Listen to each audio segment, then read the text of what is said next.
when the mistake was done by Adam and Eve and not us, then why are we on this earth instead of being in heaven? Brother Suleiman from UAE has asked a question that Adam and Eve, they were instructed by Allah subhanahu wa ta'ala when they were in heaven to not approach that tree. It's mentioned in the Quran, it's also mentioned in the Bible.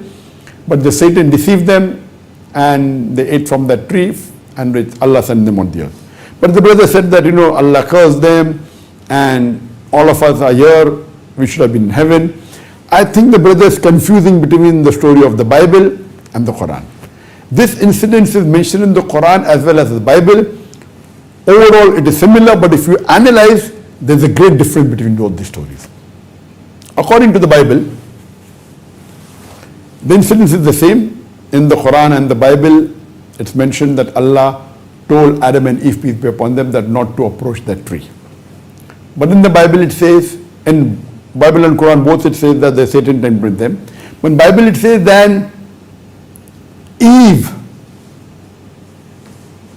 tempted Adam, and because of Eve, Adam and Eve both ate the fruit from the tree and God cursed them.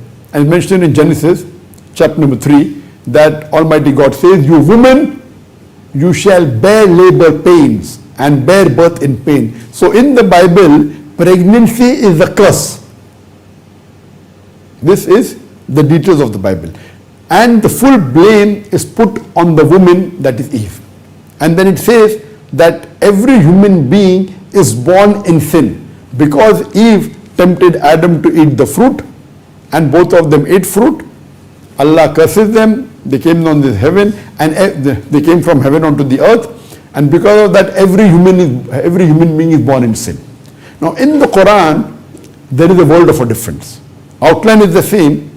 Yes, Almighty God told Adam and Eve, may Allah be pleased with them both, may Allah be pleased with them both. Allah told them not to approach the tree. Satan tempted them, but the blame nowhere in the Quran is the blame put only on Eve. May Allah be pleased with her. The blame is put on both. More than a dozen times they are mentioned, these incidents. The blame is put on both Adam and Eve, both of them. There is one place in the Quran in Surah Taha where it says only Adam is referred to, peace be upon him. But as a whole, the blame is put equally on both of them. Allah subhanahu wa ta'ala takes them out from the heaven and puts them onto the earth. But here in the Quran it says that both of them asked for forgiveness and Allah forgave them. So they asked for forgiveness, Allah forgave them, and then after them they obeyed the teachings of Allah subhanahu wa ta'ala. In Islam, we don't have the concept of original sin. The Quran says no bearer of burden can bear the burden of others.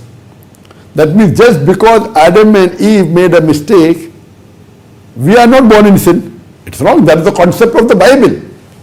In Islam, every child is born sinless. He is born masoom. And Allah says in the Quran in Surah Mulk chapter number 16 verse number 2, Allazi khalaqal mauta wal hayata. It is Allah who has created death and life to test which of you is good indeed. So, we are not born in sin at all. That's the concept of Christianity. That's also a false concept. If you really go into the detail, the Bible doesn't say that. But that's what is the teaching of the church.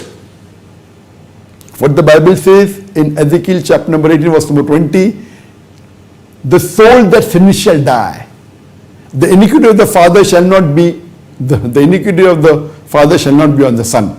Neither iniquity of the son shall be on the father. But if the son comes back to the straight path, he shall not die. So they're putting a full stop where there's no full stop. The soul that sins shall die. It's only the starting part of the verse. So even according to the true teachings of the Bible, there is no concept of original sin. That is the concept of the church so that they can control the masses. Anyway, coming back to the Quran disagrees with it. Many places Allah says, the bearer of the burden, no bearer of burden can bear the burden of the others. So in Islam, we are not here because Adam and Eve, peace be upon him, made a mistake. This was, Allah tested them, they asked for forgiveness, Allah forgave them, He's a messenger of God, they'll go to Jannah for sure. Now Allah is testing us. And the Quran says, no human being shall enter Jannah without being tested.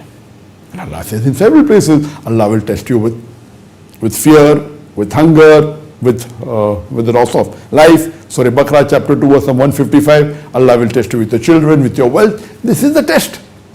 So Adam and Eve, peace be upon them, they passed the test. Have we passed? We don't know. So now we are here undergoing a test.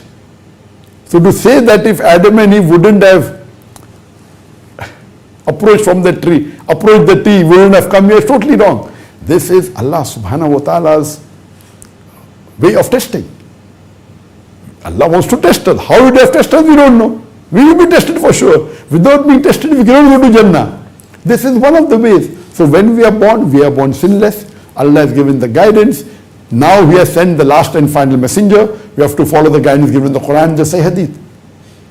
We will be tested and we are undergoing the test. What we have to do is see to it that we read the Quran, read the Hadith, implement on it so that inshallah in the next life we go to Jannah. Hope that answers the question.